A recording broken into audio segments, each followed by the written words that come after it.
know they're trying to get right here. So they come from over there. Get out your Google Maps and look at it before you get there. And here we go.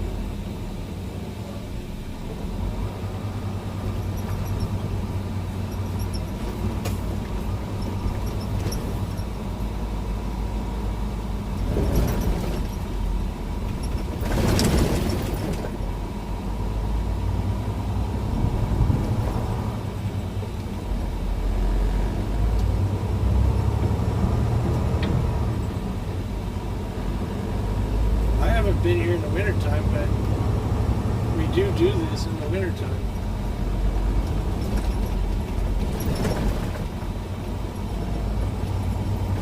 I hate washboard.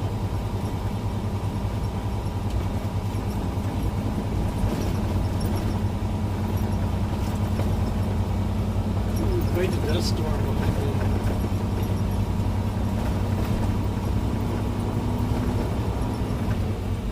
Road me to semi. I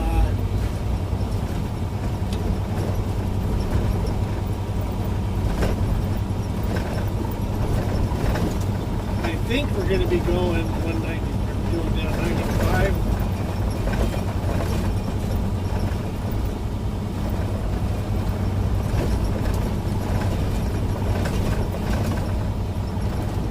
Go down Whitebird Pass. I've never done that. Going downhill, it's always been uphill. If you look at that to the right, that's Washboard City over there. That's why I'm way over here. For my mountain days.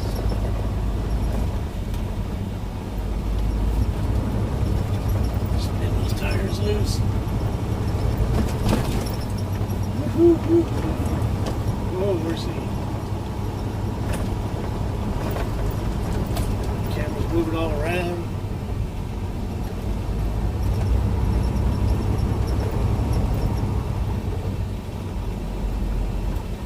Right turn, Clyde.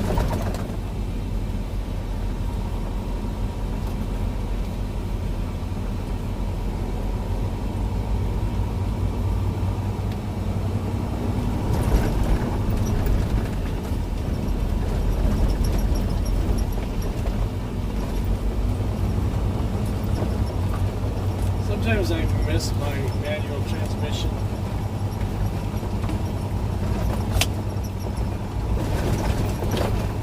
Not all the time, just sometimes.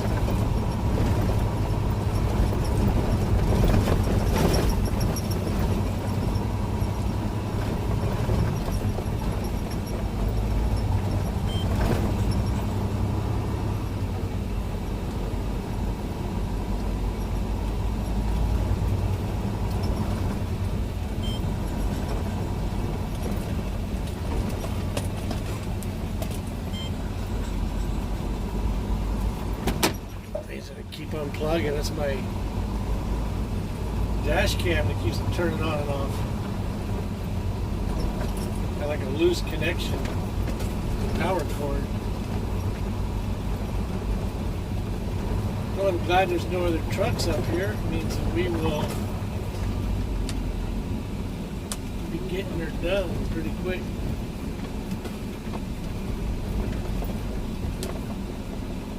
Go on duty, the Obama clock.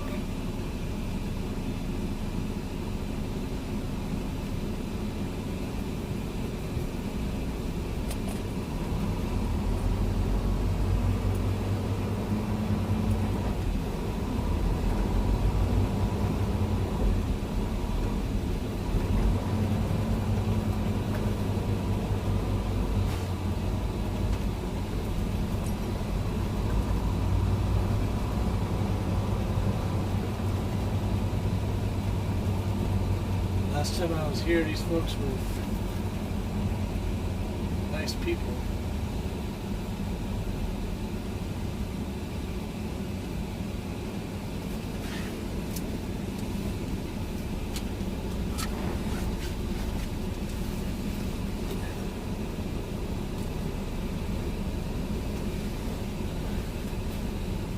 I assume we're going to scale out, but not positive.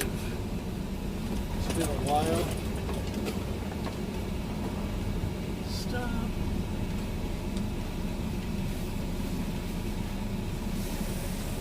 Okay. Make sure you have a pickup number. Yes, we have arrived. Trailer dropped. No. Rotate buckwheat. No, we do not want in-cab GAT navigation. We know how to get there from here.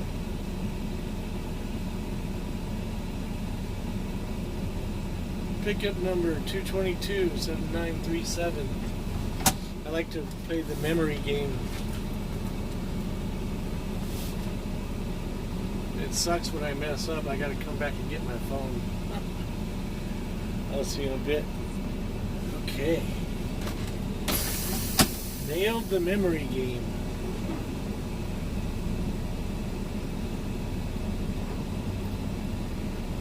We're doing a weigh-in right now.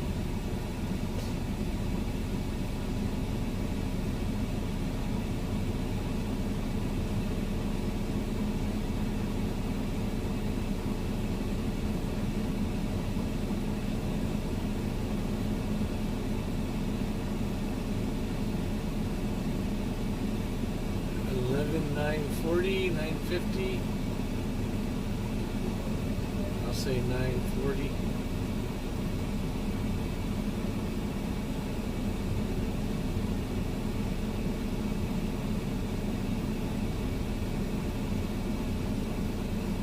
$13,150.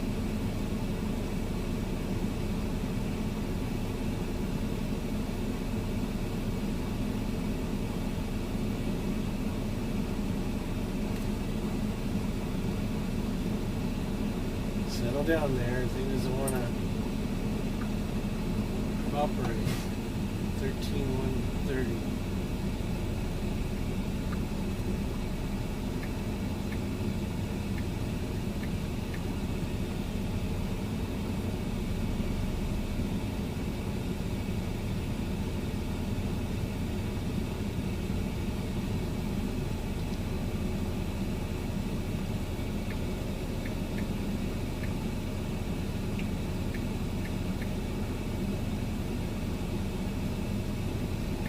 This one is 9480.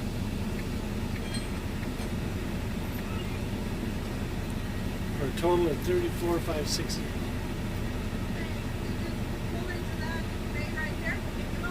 Awesome, thanks. We'll be down here and back her into the bay. There's that machine right there. It lifts the whole trailer up. Pack a trailer in there and it lifts the whole thing up. I already did a video on that. Not on that, just in the beginning. When we got here, they were doing it. Quite the show. So I'll be right back. Okay. Slide our axles up or back. So our total weight empty was just under a half a tank. It's 34,560. That's our empty weight with half a tank of fuel.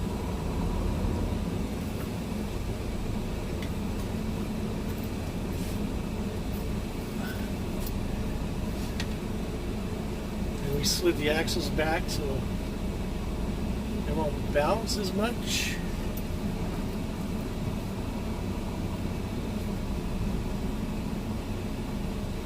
Getting her lined up.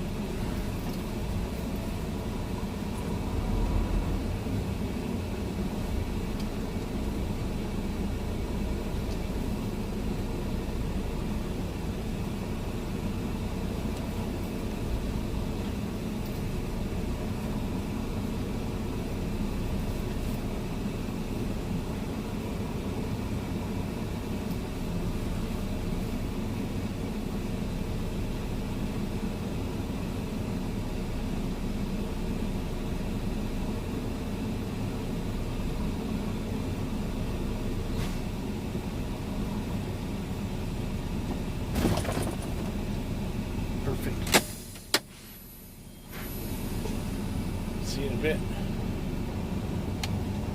So it looks like we're going to get a treat.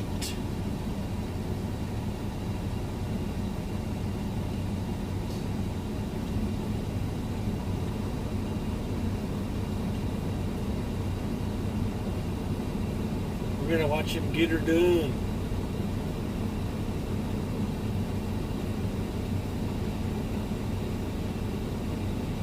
Looks like that back end is a door. Yeah. So that back end flips up.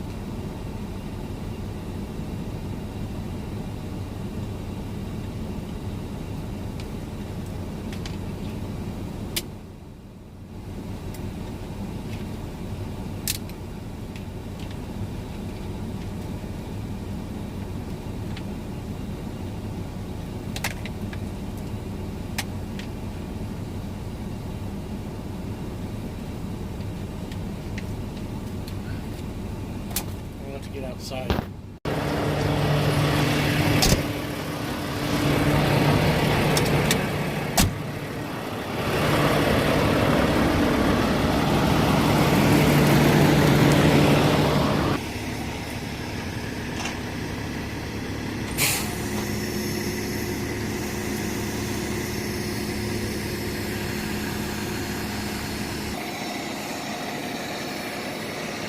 I didn't realize that part. What a jockey, huh? Yeah.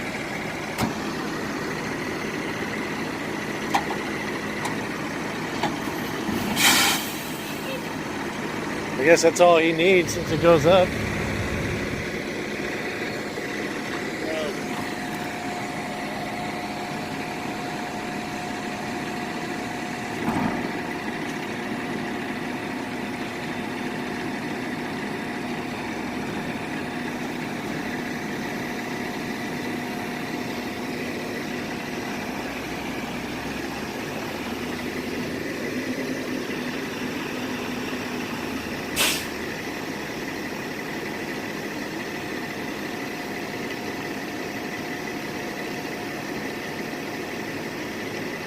And you know he's heavy. You know that ain't easy.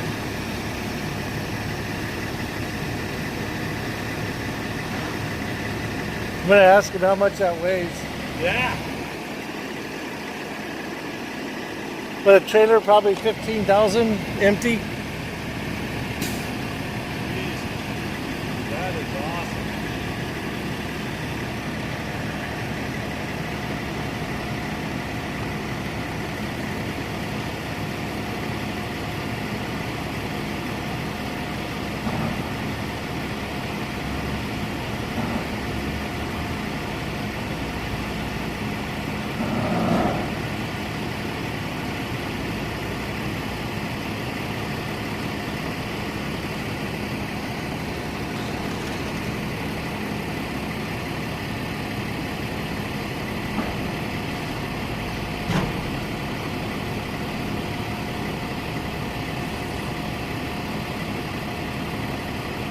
You know, it's just sitting up there too.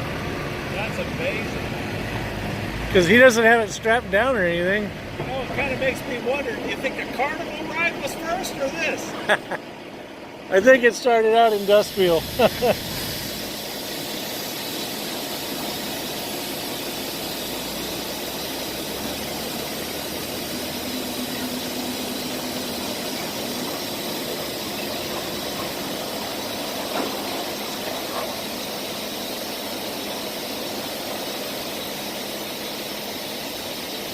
That's the way to get unloaded.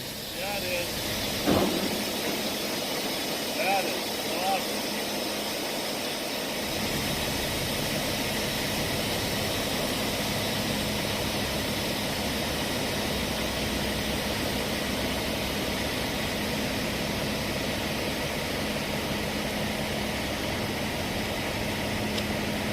That is too good. That tip is up there, isn't it?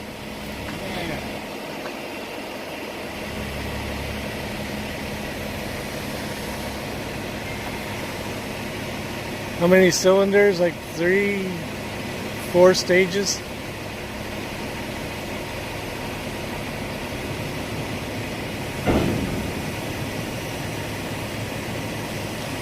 just goes down and gets more. Yeah. Which kind of makes me wonder how the hell we get down from here. Same way you came up. What happens if somebody else is coming up? Oh, well, you just deal with it there. It's a good thing it's not snowing, right? Yeah, you know, I never thought about that. You know, I might refuse to load if it was snowing. We come up here and get around. Yeah, I'm good. I'd do it, but I also drive in the mountains, so. I had to go to a feed place out in the middle of nowhere, and I drove up to it, and it was pouring rain, and it was like up the side of one of these hills. Yeah. And I called the guy and I said, man, my GPS is telling me, and he says, no, that's it. And I said, dude, this is all mud and slush. And he goes, it's a good road, you could go. And I go, I ain't doing that. And he goes, well, that's the only way you're getting here. Wow. And Did you end up doing it? Or? Oh, yeah, I did. Did you? So he was right. You Oh, could he do was, it. yeah, it scared the crap out of me. There was points where I swear my trailer and truck were going 2 separate directions. Right, yeah. And then I got up there, and you had to go underneath this railroad bridge and the whole thing. And I told the guy, I said, dude, I don't want to go down that. And he goes, that's the only way out of here. And I go, okay, I ain't leaving. And he goes, all right. He says, when you get back out to the railroad bridge, he says, make a right, not a left. He says, it'll take you an extra 10 minutes to get out, but it's flat. But it's flat. And yeah. I went, extra 10 minutes, good for me. I ain't doing it. Yeah, I mean, if it's treacherous, yeah, it's better that way because then you're not off the road. You know what I mean? Then you're not moving at all. Yeah, who's going to be held responsible when I go sliding off the edge? Well, it's always the driver's fault. It's the driver's you fault. know? It's always I ain't is. doing it. And I call my boss and he says, man, if you're not comfortable, don't do it. I just changed these tires because they were worn. They're wearing on the inside. Yeah, that's so crazy. they were on the outside, and then we switched them to the other side. But I noticed them still wearing on that same side. So I told the company, I was like, I need new tires because they're directional. Well, no, they're not because they were able to turn them around. No, they're directional. Where does it say that? It says right on them. Well, these ones maybe. Yeah, these are. Yeah, these are, but these aren't. Sure. Yeah, because they switched them over. You can cut up there and look. Tell me where you see it.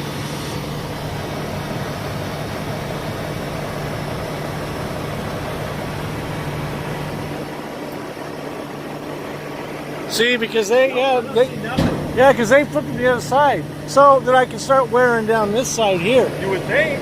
But I noticed that the wearing was coming down on that side still, so I'm Even like, though the tire was the opposite direction. yeah, even though it was on the other side, so it started wearing. These were wearing on the right side, so now those were on the left. So it should have been wearing on the right side, but they were still wearing, and I'm like, no. Yeah, if you would have just dismounted the tires and then swapped them. Well, even if they just took them and turned them around because they were wearing on the right side. But if it's going like that, it's always going to wear on the same side. Well, no, but it's always, both of them were on the right side. Oh, on the right side? Both of them were on the right side. Oh, then that shouldn't happen either. Yeah, but I noticed that they were still wearing, and that's when I went, you know what? That's nuts. I was on I-90 westbound, where they put you in the eastbound lane. Yeah. And I'm like, no. So I was always worried about blowing a tire. Absolutely. And ultimately, I'm responsible. Yeah. You know, so I'm like, you know what? Fix it. Yeah, I called him up. I go, well, I don't know if I'm going back to Denver or not, to our main shop, but I need to do something. What do you guys think? He's like, well, put a gauge on it, see how deep it is. I go, you can tell there is nowhere depth. You can see like that one side, you know? Yeah, oh yeah. It's already through the case. So, yeah, I ended up, last night I had it done over there. And Where'd you have it done? Petro at Spokane. Oh, okay, Spokane. Oh, so you're coming in. Yeah, I'm on my way to Albuquerque. Okay. Where are you headed? Back home? The load goes to Iowa, but I'm heading back home to Sioux Falls. Oh, okay. Yeah. I was just there. Yeah? Sioux Falls, and then Omaha, Vegas, Spokane, and here. On my way to Albuquerque. Yeah, basically, I just take 90. Yeah, all the way out. Yeah, all the way. Normally, I go all the way out to like Kent, and then down to Portland, and then back up. But this route was just a Spokane, and down here. I've never been here. Oh, really? Yeah, You get to Lewiston? Yeah, never been to Lewiston. This is my first time. I like it. Did you come down that hill? Yeah. Fun, huh? Well, it's asphalt. Well, you're empty. No, You're I empty. wasn't empty coming down. No, the one right here. Did you deliver here? Yeah. Where, at the plant? At the paper plant? No, the cabinets. Oh, okay. So you came from north? Yeah, I came from Spokane. Spokane, yeah. Yeah. So Okay. I drove down, what is that, 195? 195, yeah, that's why I drove just came down. Yeah, that's the first time I've been on 195 too. That's How long your have you been doing this? that's your rig there? It's companies. Well, so yeah. I've been with this company. I'm starting my 8th year in October. Oh, wow. Yeah, I'm going on 2. All right. Yeah. Well, they pay me good. That's why I'm still. I work here for a year, and then I'm like, when I find something better, I'll move on.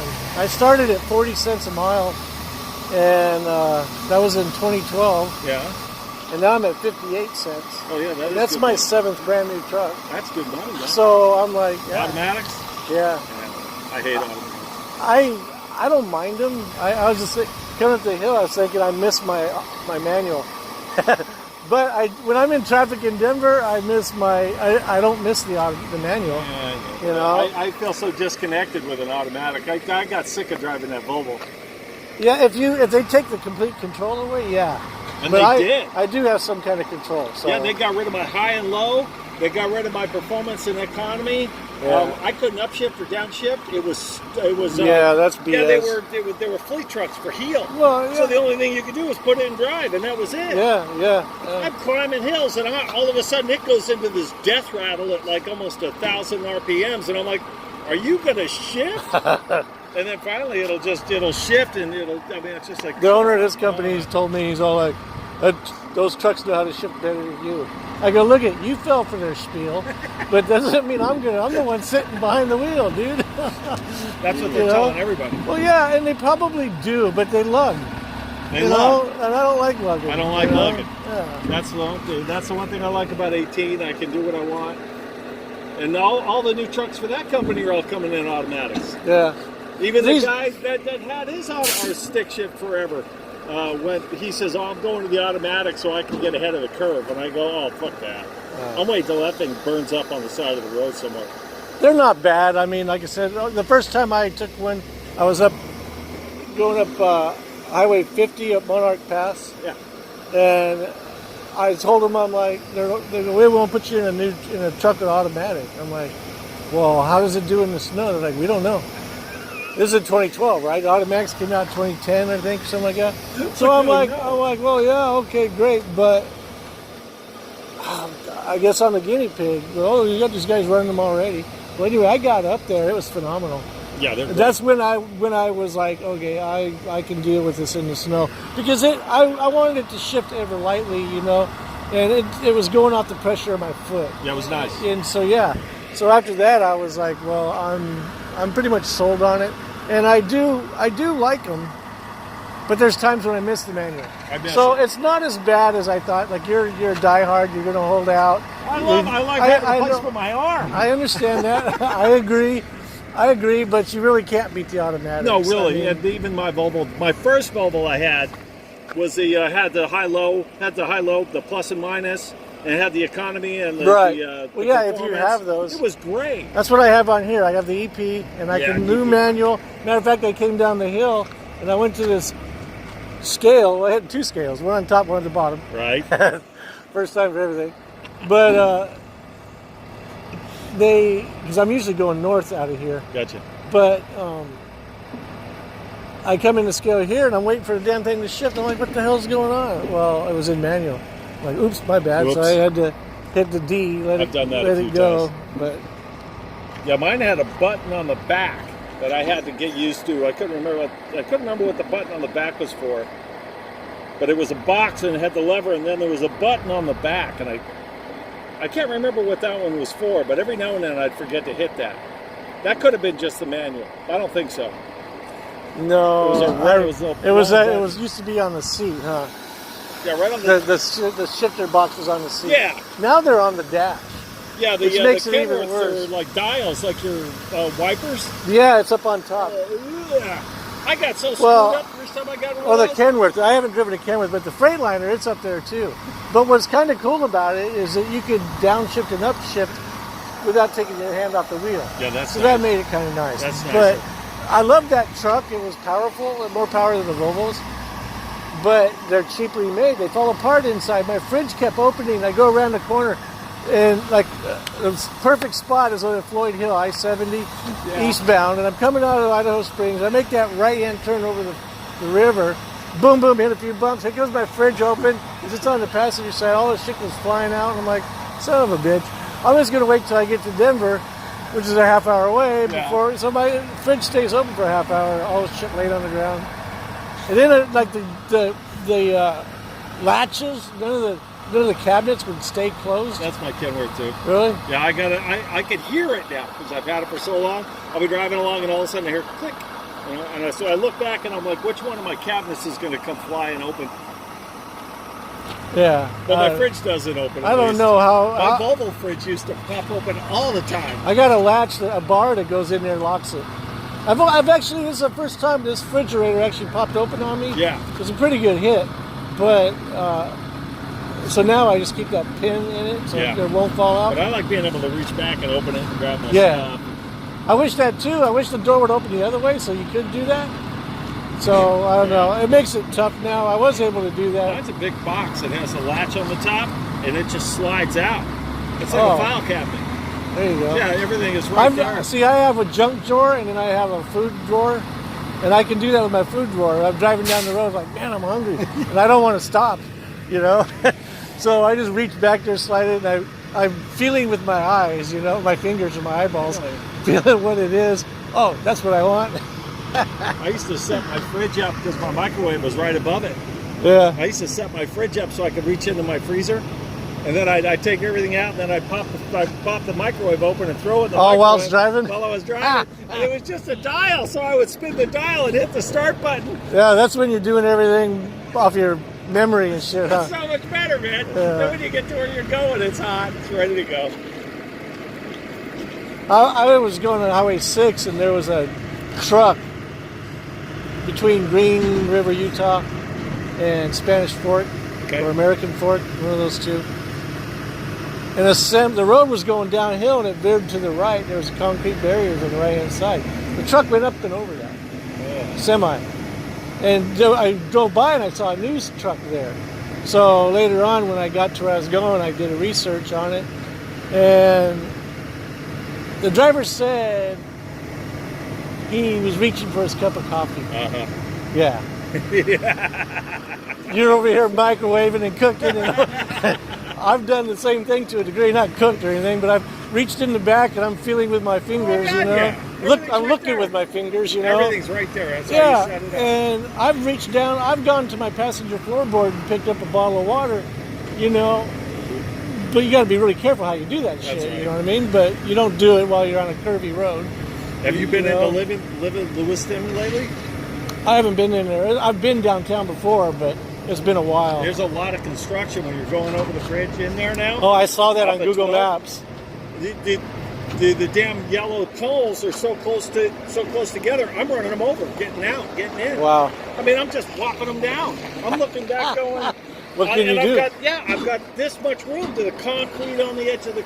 I'm not getting any closer than that. No. So I'm whopping these damn poles down, but they're just rubber. You know, they pop back up. Yeah.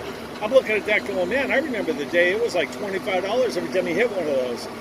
Back in the day, remember when they have like the red ones on the interstates? Oh, and stuff? yeah. Well, you hit one of those and they catch you. It's 25 or $50 or whatever. Yeah. I'm like, 25, 50, 75. 275. I'm like that. I almost had a camera on me, man. What a trip. Whew. All loaded up. 75,000 gross. So I had to call my dispatcher or the safety guy so we can cook the Obama log. Because what I did was I got here and I went on duty. And then you see in the video I was out running around, playing around, shooting the shit and not on duty at all.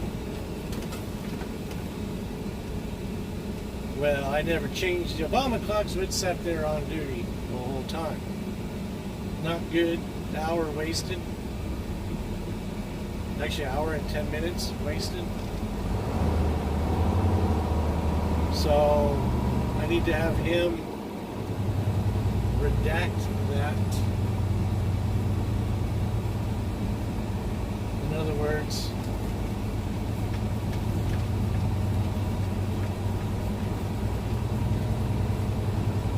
switch it back to sleeper berth or off duty. There's that, I don't know if you can see up there on that hill in front of us, there's that highway we just came down a little while ago.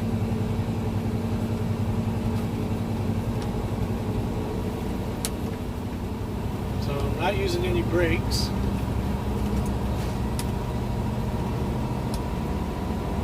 We're in first gear. Full Jake. So that looks to be the way we would come down this hill in the winter time. Would be a first gear maneuver. I think last time I came down this hill I was in third. It was a little too fast.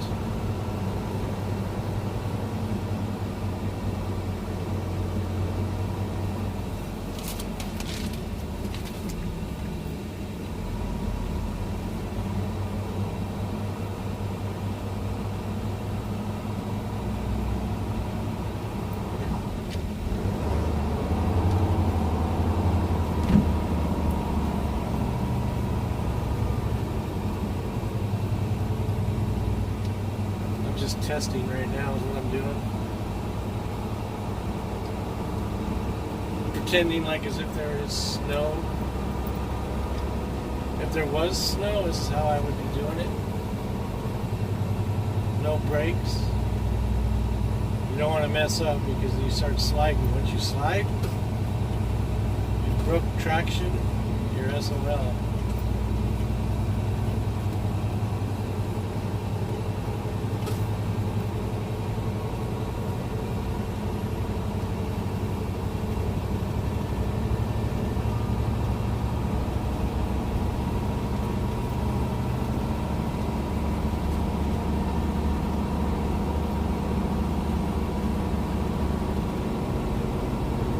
Mile per hour. Yeah, I can see last time I came down in third, and that was too high. So what I would do is I would lock it in the manual.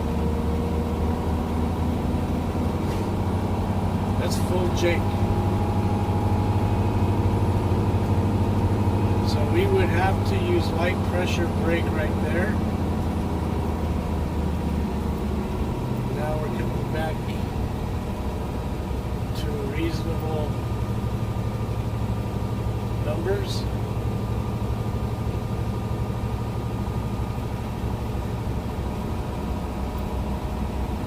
Second position Jake now, go back to full. And yes, I would use my Jake going down here in the snow.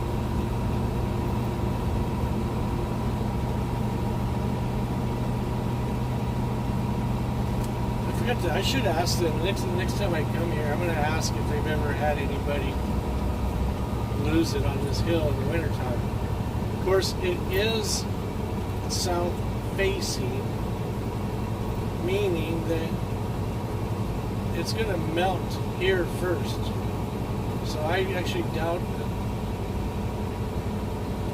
really only a few people have probably gone down this hill in snowpack.